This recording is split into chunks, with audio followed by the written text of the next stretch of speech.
Wouldn't it be wonderful to fly like a bird?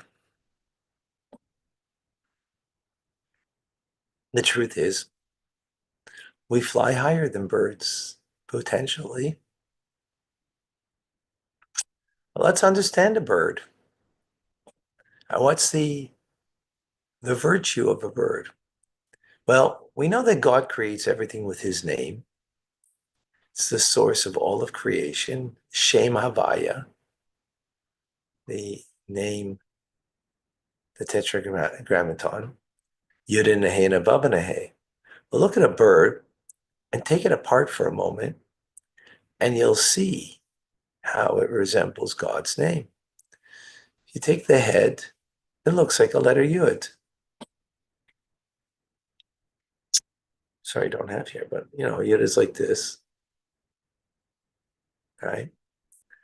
So you have the first letter. Take the middle letter, a Vav, that's like the body, if you're making a stick figure. And then you have one Hey and a second Hey. Those are the two wings, right? They kind of flap like wings. So a bird is shaped like the letters of God's name. Interesting law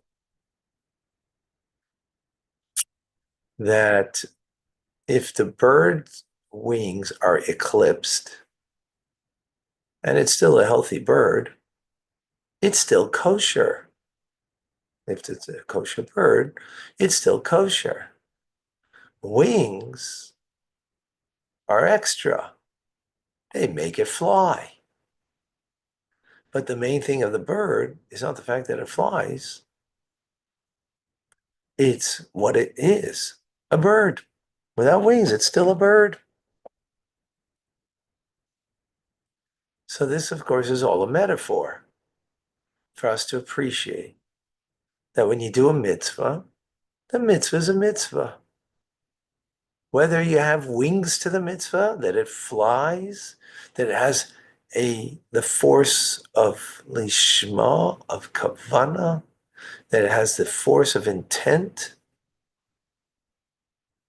that it lifts it and makes it ascend on high to connect to the divine attributes, whether motivated by understanding your connection and appreciating your connection to God that leads to a love of God, or it's an inherent appreciation of the soul, the Ava Misoteris, the hidden love, that is the nature of the divine soul that compels one to do the mitzvah or motivates one.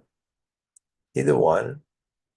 You have two wings. You have the wing on the right side, which is love, and you have the wing on the left side, which is fear, respect, fear slash awe. Awesome. 2 weeks. Now, if you don't have the love and you don't have the fear of God, his presence, it's still a mitzvah. It's still a connection. It's still a mitzvah. Is it complete? No, it's not complete. It doesn't fly. It doesn't fly high, meaning to the divine attributes in the world of Yitzira or the world of Bria, as we explained. It will not be um, elevated there to the divine attributes, as though divine attributes are one with God, which give it a permanence, the mitzvah that we do, when it is um, when we're motivated by the love and awe of God. What an awesome metaphor. The bird that is the shape of the letters of God's name, Shem Havaya, the tetragrammaton. That's really quite something. But the bottom line is that if you are motivated by wanting to attach yourself to God, wanting to have a relationship, to connect with a sense of love, connect with a sense of awe. So we need the wings. to give us that capacity that it will ascend. But did we bring God into this world by doing the act of the mitzvah, right? Saying the prayer, saying the blessing, verbalizing it as an act? Wasn't, you weren't fully engaged, so you don't have wings. It's still kosher, right? As the bird is kosher.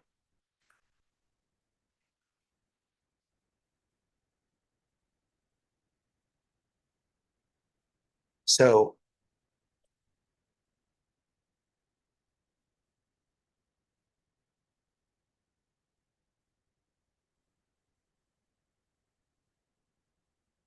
so what's important over here that the love is a means to an end. The love of the mitzvah, the love of God. It's a means to an end to bring us to do the mitzvah, which connects us to God, which is pretty powerful. Love is an end in itself, will be in the times of Mashiach.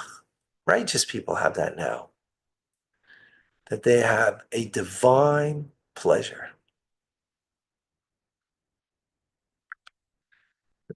Wondering over the holidays, my wife and I were lucky enough to have a couple children with their children, meaning our grandchildren. It was beautiful. Such a pleasure. And to see how they, talking about 10 kids in the house, ranging from, 3 years old to 14 years old. That's it. Maybe 15. 10 kids. They got along. It was a delight to see. Beautiful. It was literally a delight. I'm using that as a metaphor to appreciate that ultimately to delight in God. Not because he did something, because he is something. Not because we even understand. It wasn't because we understood the children and we got it, No, it was just pure delight. Doesn't mean you don't understand and appreciate, but it's even greater than appreciation of the mind to delight. So to do that with God, that's good. That's all, we're not there. The righteous have that now. But we will all have that in the times to come. Mashiach. But what we do have now is love that's a wing that allows the act that we do, the body of the act that we do, to fly above. Now it's only one wing, so it's not enough because you can't fly with one. You need two wings. You need to have respect and awe, fear and awe in the mitzvah that you're doing to give it the two wings that are necessary for it to fly above. Welcome to Tanya Today. I'm Rabbi Ronnie Fine, coming to you from Chabad Zich in Kadesh, Montreal, Canada. It's a privilege and a pleasure to share with you the Tanya, share with you beginning chapter 41, which the Rebbe said chapter 41, learn it by heart. I have some children, daughters of mine, that know it by heart because there's some very fundamental ideas here that are crucial for us to appreciate and understand. We finished to the end of chapter 40, which dealt with chapters 38, 39, and 40, dealt with kavana, intent, lishma, do it for the sake of God. That's the intent. Not just the action itself, where chapters 35, 36, 37 dealt about how an act itself brings a connection to God without the intent. The intent illuminates and makes it even much greater.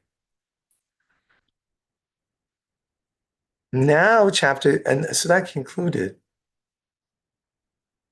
that idea. Now we go into different love and awe of God that we can have in our divine service.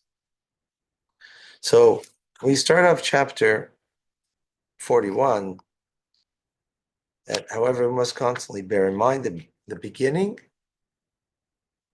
the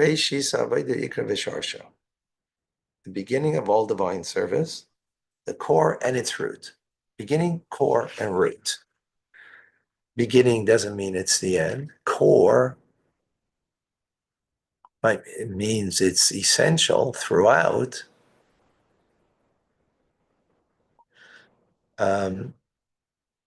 But root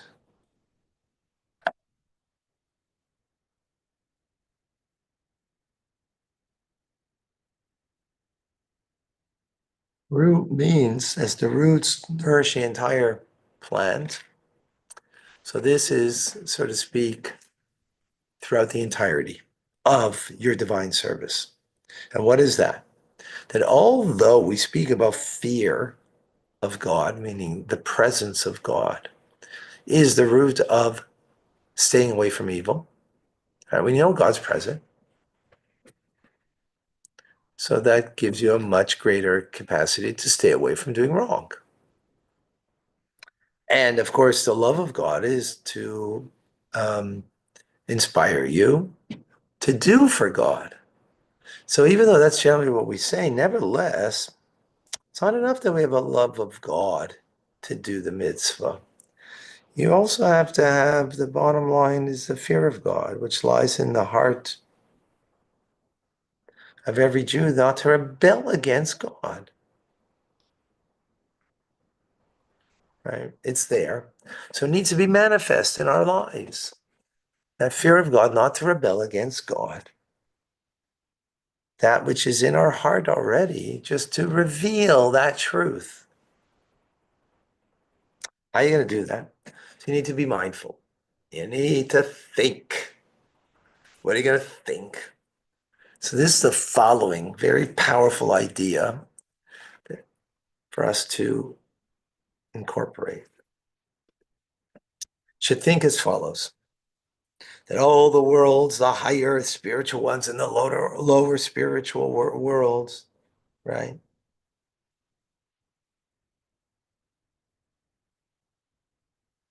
all are God's kingship, his rulership extends to all the worlds. Furthermore, he fills all the worlds, animates them from within. Not only does he animate them from within, but he's also transcendent of them at the same time. And not only is he transcendent, yes, and he's transcendent. Others, God is here and God is beyond being here at the same time. That's pretty awesome. Now, next point. He puts that all aside. The higher worlds, the lower worlds. He's not here to be creator. Is he creator? Yeah. That's what he's interested in. He puts that all aside because all he wants is to be a king, but uniquely to place his kingship over the people of Israel, the Jewish people, as he's known the King of Israel.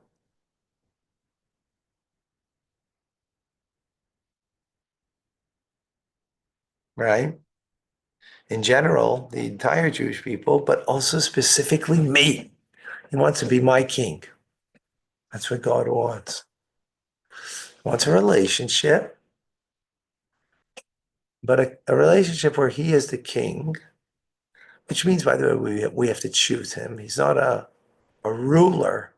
He's not a despot, but a king that he wants us, right?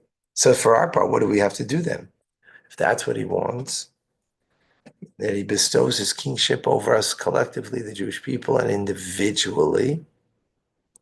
So then we have to take him upon ourselves as king and to serve him and to serve him with whatever he needs, even if it's small, servile work.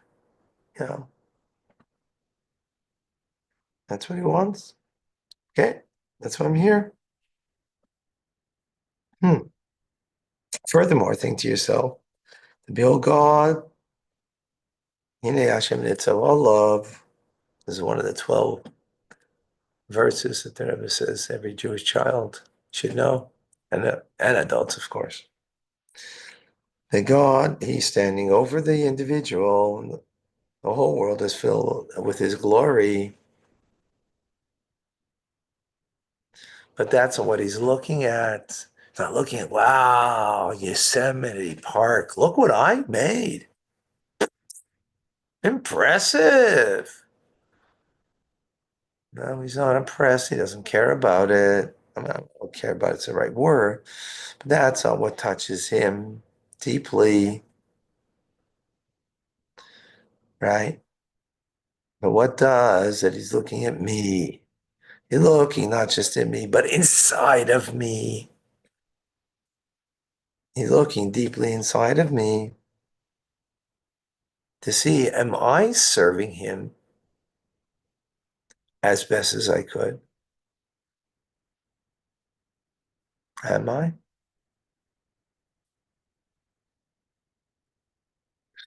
Little thought, huh?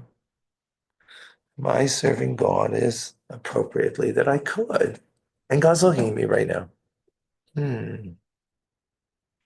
So that doesn't produce love. That produces, of course, a sense of awe, fear, right? And God is, if you contemplate that idea that God's looking at me right now, am I really serving him as fitting as I could?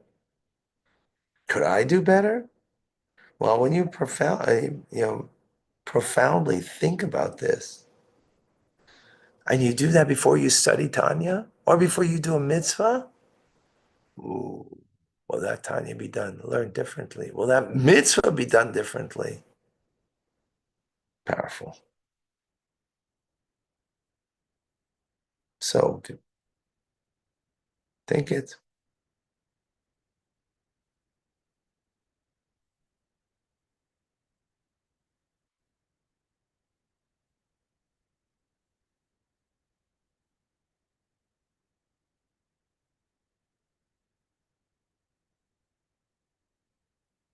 Yeah, something to think about. Any questions? Any comments? Great to be back.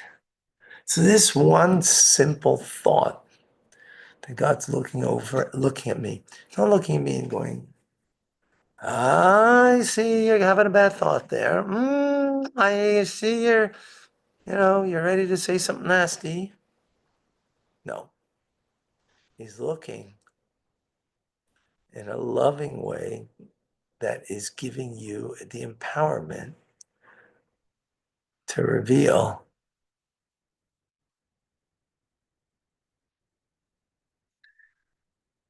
that he's present, that it'll lead you not to do something wrong.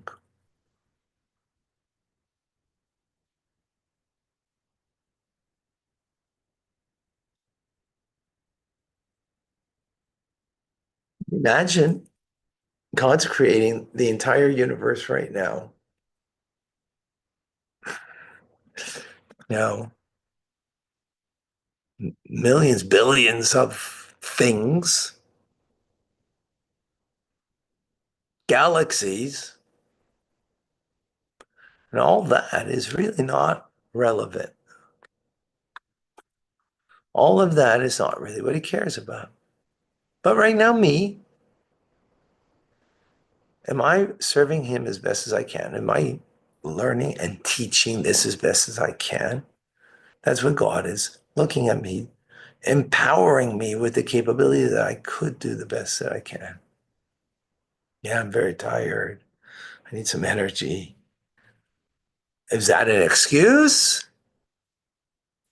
Well, when God's looking at you, then that's not an excuse. And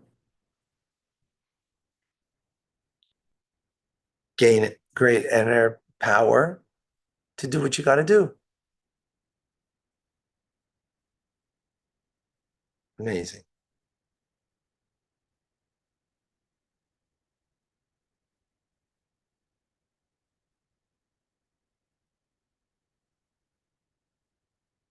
Yeah.